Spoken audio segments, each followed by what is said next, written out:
Hey everyone, today's video is on acid reflux, what causes acid reflux and how to stop acid reflux fast. Roll the titles. For the record, I'm done trying to make y'all comfortable. For the record, you ain't trying to grow, then it's done for you. Hey everyone, welcome back to the channel. Before I jump into the video, just a quick reminder that I'm now offering the SIBO organic acid stool tests and consults via my website. So if you have any health or digestive problems, then consider taking these tests, as they will provide a lot of very detailed information upon which you can start making informed decisions and then start getting your health back on track. And on that bombshell, to the video. So your stomach is designed to be very acidic with a pH of around 1.5 to 2.5, and to ensure your stomach acid doesn't break down or digest your own gut, you have what's called goblet cells that secrete large quantities of protective mucus, and these goblet cells line the entirety of your stomach wall. Now the esophagus, on the other hand, which is a long tube that connects the throat and the stomach, is not designed to deal with the stomach acid because it doesn't have these goblet cells. So if you consistently get stomach acid in the esophagus, then the two symptoms you will likely experience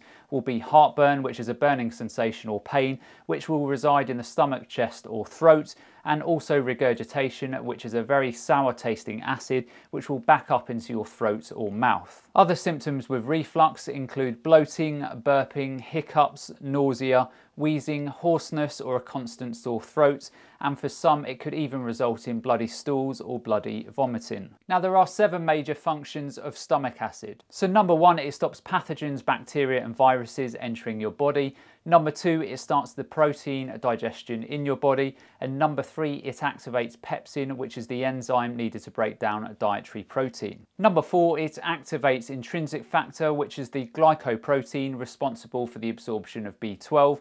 And number 5, stomach acid stimulates both the production and release of bile and also pancreatic enzymes. So a high pH will see a cascade of undigested foods travelling through your digestive system. Number 6, your stomach acid helps close the esophageal sphincter, which is the flap that separates the stomach and the esophagus. So if the stomach acid isn't strong enough, the flap won't close and then you will get acid reflux symptoms. And finally, number 7, your stomach acid regulates the opening of the pyloric sphincter, which is the muscle that plays an important role in the moving of food from your stomach to your small intestines. So now that we've discussed what acid reflux is and what stomach acid is responsible for, I want to talk you through the main causes of acid reflux and what we are doing in our everyday lives to reduce our ability to produce acid, which ultimately leaves us wide open to a number of different problems. So number 1 is antibiotics, and antibiotics, as we know, can cause changes in our gut flora, which can impact on the ways in which we produce stomach acid. So number 2, H. pylori is a bacterial infection in the stomach,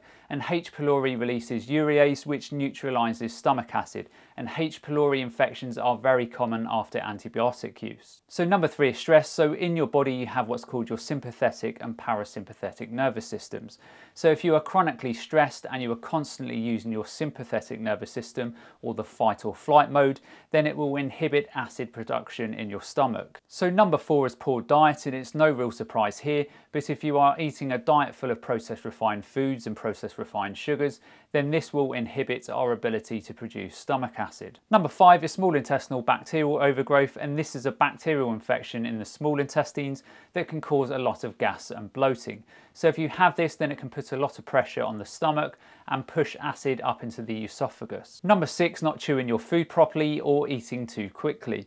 And if you are doing these, then it can put a burden on your stomach acid production, or it can change the pH of the acid, and this can cause regurgitation type symptoms. So number 7, over-the-counter meds, so things like ibuprofen and NSAIDs, can severely inhibit our abilities to produce a sufficient stomach acid. So number 8 is PPI'S, or proton pump inhibitors. So these are typical medications prescribed for acid reflux that can worsen the issue, as they can raise the stomach acid in the gut, which can then have a knock-on effect on bile production and also pancreatic enzyme release. So yes, your stomach acid may increase to 4 and there will be less burning sensations, but you will not be digesting your food correctly. So number 9 is aging. So as we age, if we have been following a poor diet, then it can weaken the sphincter muscle between the stomach and the throat, and this can allow acid to migrate into the esophagus. And number 10 is food intolerances and sensitivities. So if you're eating foods that the body can't handle, such as dairy or junk foods for example, then it can put us in the sympathetic nervous system mode and we won't produce sufficient stomach acid. So next up, if you are someone who has acid reflux today, then there are a number of different things that you can do straight away to reduce the severity of your reflux symptoms, and also some long-term resolution strategies that we will also get into. So if you're experiencing acid reflux symptoms, then a couple of quick interventions that you can try are apple cider vinegar before every meal or hydrochloric acid supplements before every meal. And these will reduce the pH of your stomach acid and reduce the intensity of the reflux symptoms. I would suggest 2 tablespoons of apple cider vinegar, and in terms of hydrochloric acid, you want to slowly increase the dose day by day, starting off with 1 before every meal until your symptoms reduce or go away. Now, some people find that they have to take 5 or 10 hydrochloric supplements a day before their symptoms reduce. But remember, this is a temporary aid to reduce your symptoms. You certainly shouldn't be taking apple cider vinegar or hydrochloric acid long term. You want to get to the root cause of your issues. So if your acid reflux is particularly bad, then you may consider a couple of teaspoons of baking soda in a small glass of water. Baking soda has a pH of around 7, and you have to remember the old saying, robbing from Peter to pay Paul. Baking soda will help reduce the burning sensations and acid reflux, but by increasing the pH of your stomach, you may experience symptoms like bloating and gas as the food is not being broken down correctly. Now again, remember these are short-term interventions to reduce your symptoms. You certainly don't want to be glugging down baking soda longer term, as it will mess up the way that your whole digestive system works, but it will help you in the short term if your symptoms are unbearable. Another short-term strategy that many people find super useful is chewing on ginger root when those symptoms of reflux start occurring. Now those things that I have just discussed, so the apple cider vinegar, the hydrochloric acid, the baking soda or ginger root, are things that you can do right now to reduce your symptoms and improve your quality of life. But as I said previously, we want to get to the root cause of the problem and not just reduce symptoms. So the following list is things that you can do to tackle and address the common causes of acid reflux. So number 1, you need to reduce the inflammation in your body and eat an anti-inflammatory diet. So lots of whole plant-based foods, that includes lots of antioxidants and phytonutrients.